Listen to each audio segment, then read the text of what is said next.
Hello everyone, আমি বিদিশা। আমার নতুন একটা ভিডিওতে তোমাদের ওয়েলকাম। বিকেল থেকে দিনটাকে স্টার্ট করে নিয়েছিলাম। সেদিন অ্যাকচুয়ালি আমি খুব এক্সাইটমেন্ট নিয়ে রেডি হয়ে বেরিয়েছিলাম। আমার বিকেলবেলাতে ক্লাস ছিল, আর সেদিন না ভালোই ঠান্ডা ছিল। যাই হোক, তারপর আমি চলে গেছিলাম ক্লাস করানোর জন্য। তো দেখো, আমার স্টুডেন্ট ড্রয়িং করছিল, আর সাথে সাথে আমি খেয়ে নিলাম একটু পিঠে।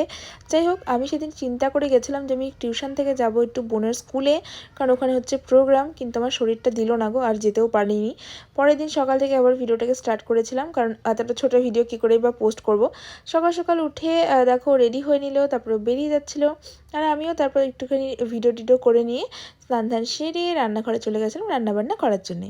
সেই দিন আমি ঝটপট করে রান্না করেছিলাম, কারণ আমার বলেইছিলাম তোমাদের আগে যে আমার শরীরটা খুব একটা ভালো নেই। সে কারণে আমি খুব তাড়াহুড়ো করে একটাই তরকারি রান্না করেছিলাম। দেখো, শর্টকাট পদ্ধতিতে একটুখানি মশলা দিয়ে তরকারিটাকে প্রথমে একটু কষিয়ে নিয়ে তারপর গরম জল করে দিয়ে বানিয়ে নিয়েছিলাম। তারপর বিকেলে ক্লাস ছিল, বেরিয়ে পড়েছিলাম।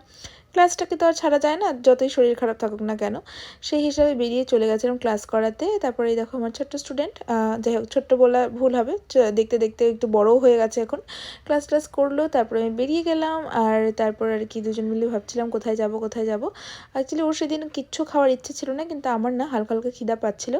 তাই জন্য আমরা চলে গেছিলাম মোমো খেতে। তো আমি প্রথমে খেয়ে নিলাম 1 প্লেট মোমো, আর ও ফোনেই ছিল ব্যস্ত। তারপরে যাই হোক, ওর কিছুক্ষণ পরে মনে হলো না ওরও ভালো লেগেছে, তারপর ও খেয়ে নিল। তারপর বাড়ি ফিরে দিনটাকে এন্ড করে দিল।